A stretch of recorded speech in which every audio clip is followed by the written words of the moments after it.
Over the years, I've learned that what clients really want isn't just data. They want somebody who simplifies the chaos and tells them what matters. So I would say that clarity is the new credibility. Welcome to The Selling Edge, where we explore the tools, strategies, and stories that help sellers win faster and smarter. I'm Dan Prudhomme, Director of Partner Success at Futuri. On this month's episode, I'm joined by Kinney O'Connor, a sales and marketing specialist at Sinclair with a background that spans financial services, digital advertising, and broadcast media. Kinney works with businesses every day to simplify complex marketing decisions and build strategies that actually move the needle. In this conversation, we unpack what it really means to look smart in front of clients, why clarity beats complexity, how over-preparing can actually hurt your credibility, and why storytelling, simplicity, and confidence drive better decisions. If you've ever felt pressure to impress instead of serve, this episode will challenge the way you approach every client conversation. Kinney, thanks for joining me today. Let's get into this. Could you start by sharing your background, your primary focus, and just your career expertise? Absolutely.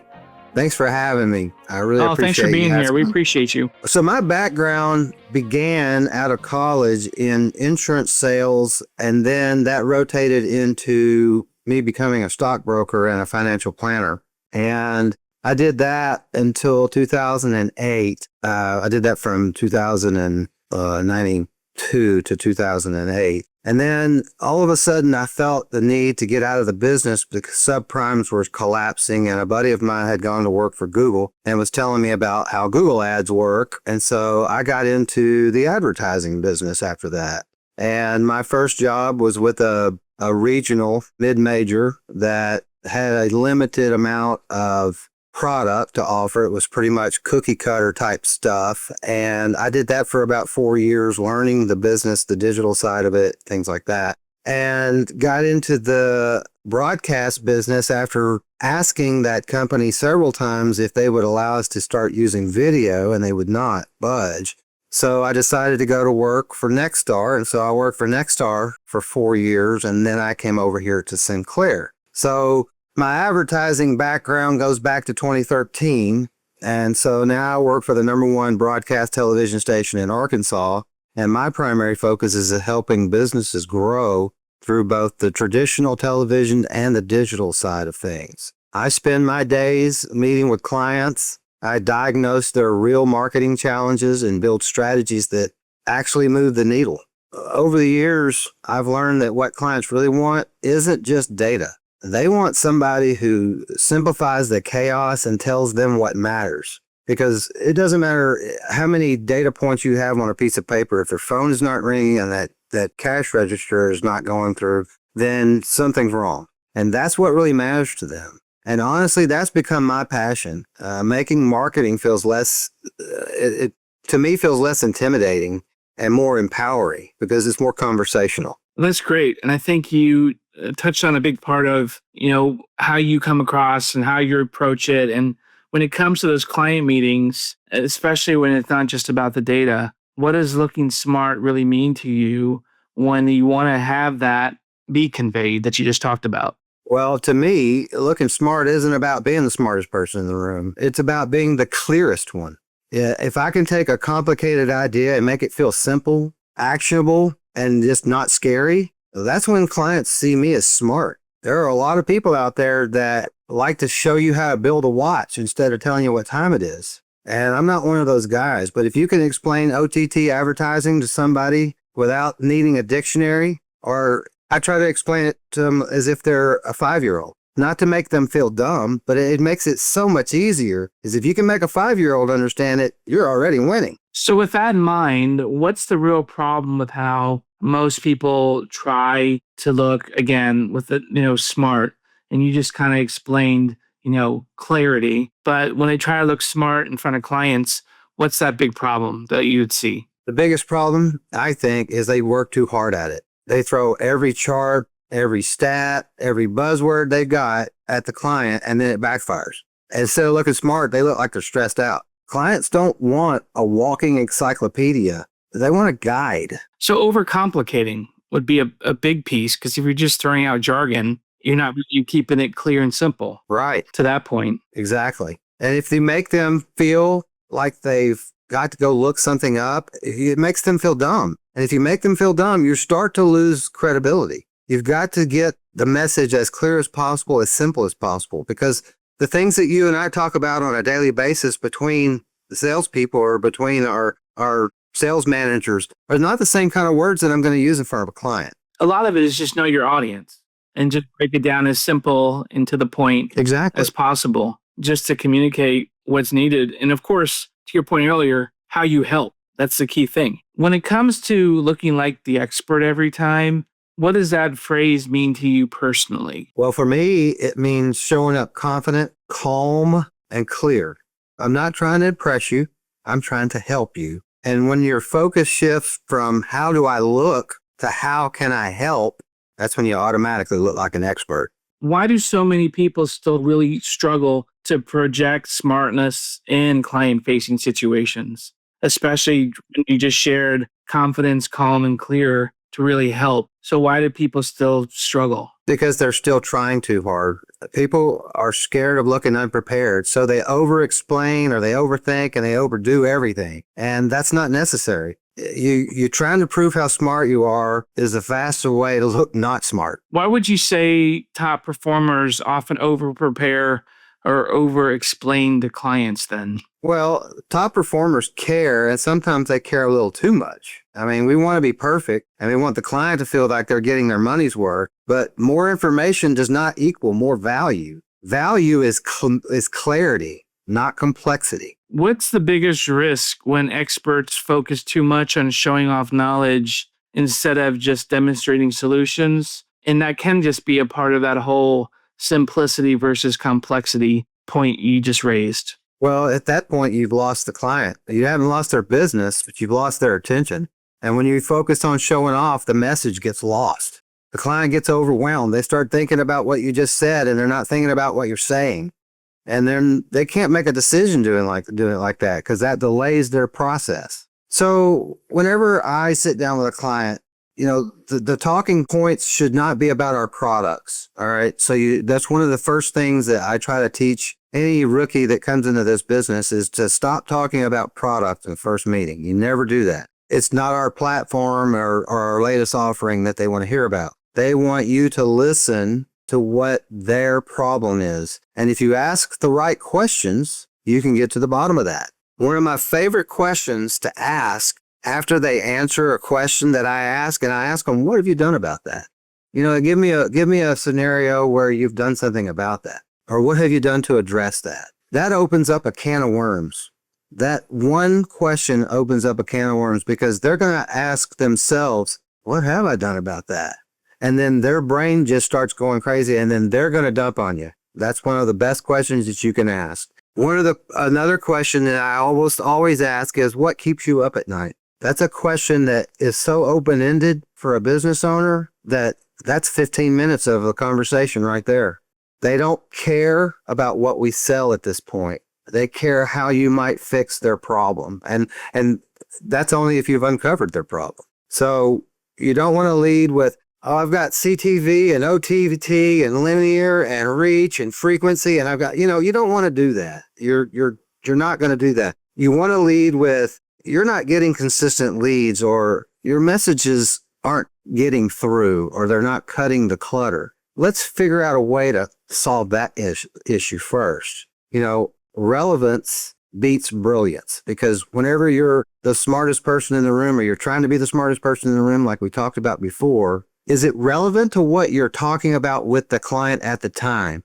Are you in step with what they're thinking about, the questions that you've asked? You got to learn to read the room in that situation. And that's one of those things that comes with a little bit of experience. But practice it. The best place to practice it is in the mirror. You can talk to yourself in the mirror and nobody's going to judge you. It's one of the best things you can do to learn how to do what you do and make it conversational. Nice. Hey, let me ask you this question just to kind of build upon the topic of the mirror and practicing. What about role playing? Do you role playing to kind of get with the storytelling at all? Yeah, of course. Yes, absolutely. that was one of the things that we used to do in training classes is role play. It's huge. It's, people think, oh, that's, I can't do that with my classmates. Well, you can. You just got to get over the laughter and the giggling, and it's going to get over it. And then once you do that and you actually get into it and try to learn something, especially if you've got a senior instructor that can dissect any kind of pitch that you come up with or any kind of questions that you come up with during your role play, that is paramount, because to have a room full of peers who some may and some may not have experience help design what yours looks like and give you pointers is invaluable. I can't tell you how many times that I have gone in my career to somebody that has been in the business longer than me and asked a question and they didn't know the answer. And I was shocked. How do you do this business and how are you doing this without that knowledge or without being able to know this or that's something simple? And the role play brings that out in me because I'm allowed to be myself, and it lets people see how it can be whenever they're in that situation themselves and not be a robot. I mean, because the things don't just magically appear in your brain until they do. And the questions don't come up until the answer that first time. You got your first question that you're going to ask, what keeps you up at night? And then from there, you get a lot more questions that roll off your tongue because of the answers that you get. So prep in a mirror and prep and role play with your peers is by far the best ways to do it. When we talk about client perception and, we discussed the perspective of the angle, how you prep, how you keep it simple. And then just for the part of changing client perception, a big takeaway that you talked about was clarity is new credibility. So when you talk about, that one thing from the conversation and then really everyone listening, understanding that, how do you feel like authority comes into that?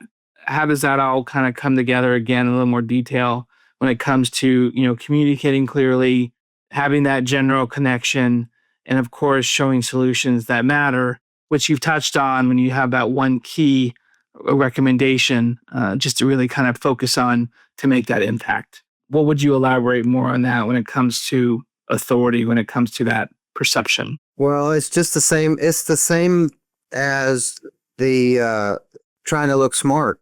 Your authority is not about being the smartest person in the room like we talked about before. It's just about being the clearest one. And that just comes naturally whenever you're clear and concise. People will listen to you. If you can, like I said, if you can take a complicated idea, such as, let's talk about a Google ad, someone who has been on the internet, they've seen those before. You're going to explain that to them and how that correlates. But then whenever you start going into how does that correlate to their television schedule? Well, we have to use what's called a 7-minute attribution rate. But do you think I'm going to say attribution rate to my client? No, they may not know what that means. So what I'm going to tell them is that we're going to look at a report during the time frame where your ad ran. And if there's a spike in that report, we know that it worked. Pretty simple. It's pretty easy to understand. You don't have to tell them that there are 47 different channels that it goes through and that it goes through a bid process. And you don't have to go through all that. They don't care about that. They want to know what time it is. They want to know, does it work? They don't want to know how does it work. So just the idea of taking something very complicated and making it as simple and actionable and, like I said, not scary, that's when a client will see you as being a smart person. You don't have to use the big words. You don't have to expand on every little thing.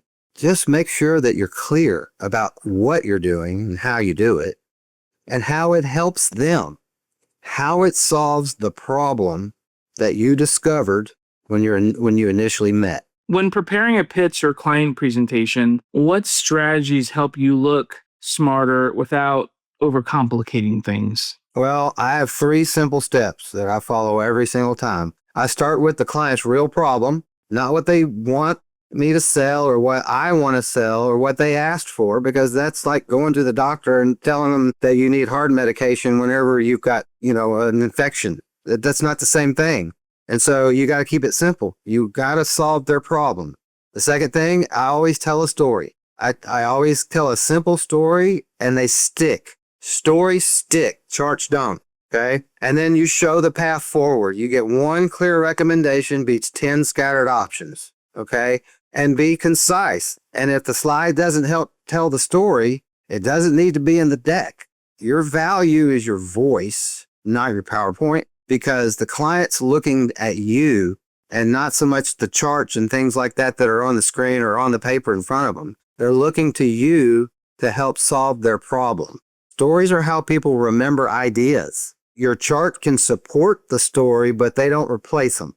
Okay, you've got to have that story in there because they're going to remember what you told them when you told the story. It's just like whenever you're watching or listening to a podcast. I bet you have a better chance of remembering the podcast than seeing the billboard on the road and remember what the number was, right?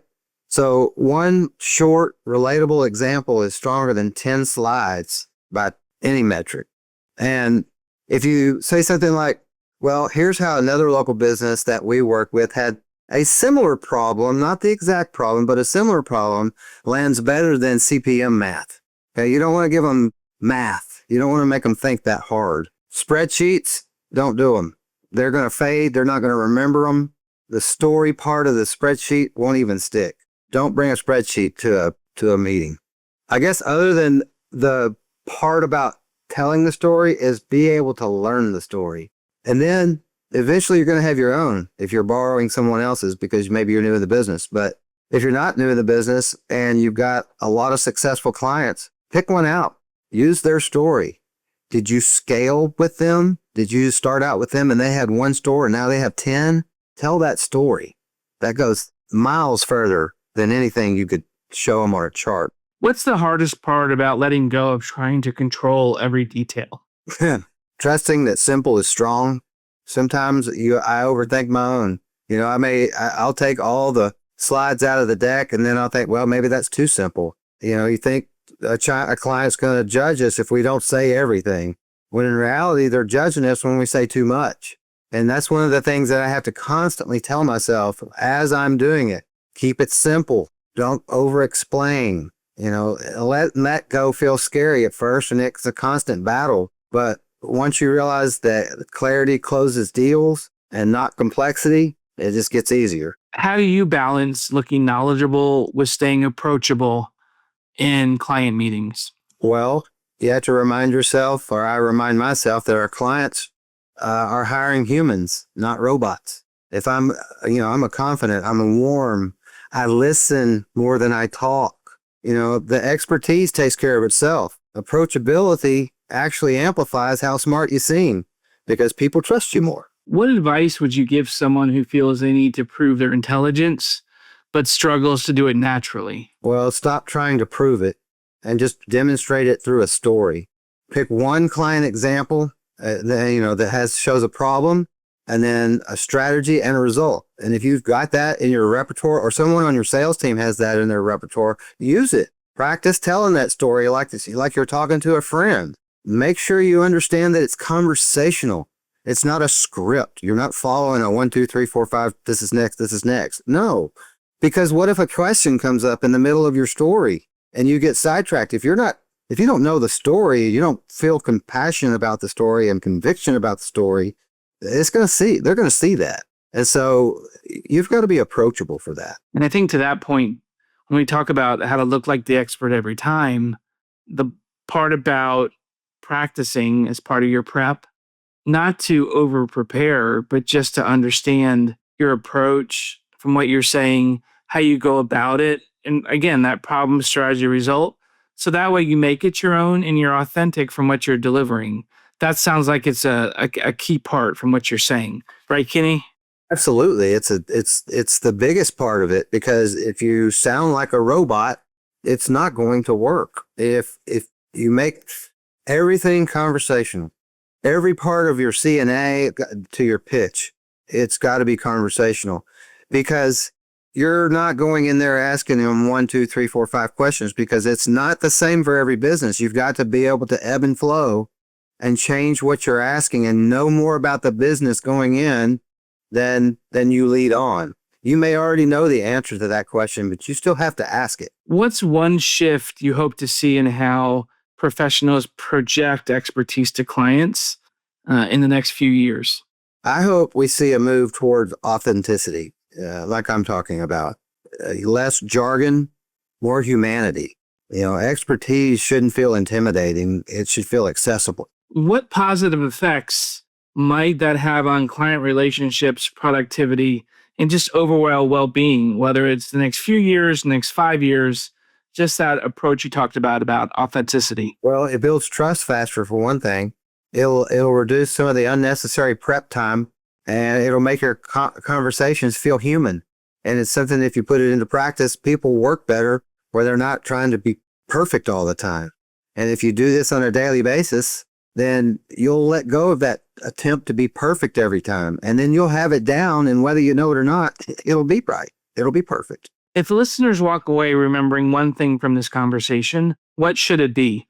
I think looking smart, like I said, isn't about knowing everything. It's about communicating clearly. You got to connect, genuinely connect. And then you got to show them solutions that matter, because anybody can go in there with a cookie cutter idea or a preconceived notion of what you want to say or do or what might be right for them. But until you have that conversation, and if you've opened up the door in the right way, in a conversational way, you're never going to get to the bottom of that. And so that's hugely important. If you're trying to look smart all the time, then they're going to put up a wall, and you're never going to get past it, because they've got that in their mind about you. And unless you ask the right questions, they're never going to let you know. So I would say that clarity is the new credibility. Thank you, Kinney. You're welcome. I love how you reframed what credibility really means. Not having all the answers, but making complex ideas simple, actionable, and human. Your reminder that clarity builds trust, speeds decisions, and strengthens client relationships is something every seller can apply immediately. When we stop trying to prove how smart we are and focus on solving real problems, we naturally become better advisors and stronger partners to our clients. Thanks again for sharing your perspective, and thanks to our listeners for joining the Selling Edge. Until next time, keep selling smarter, not harder.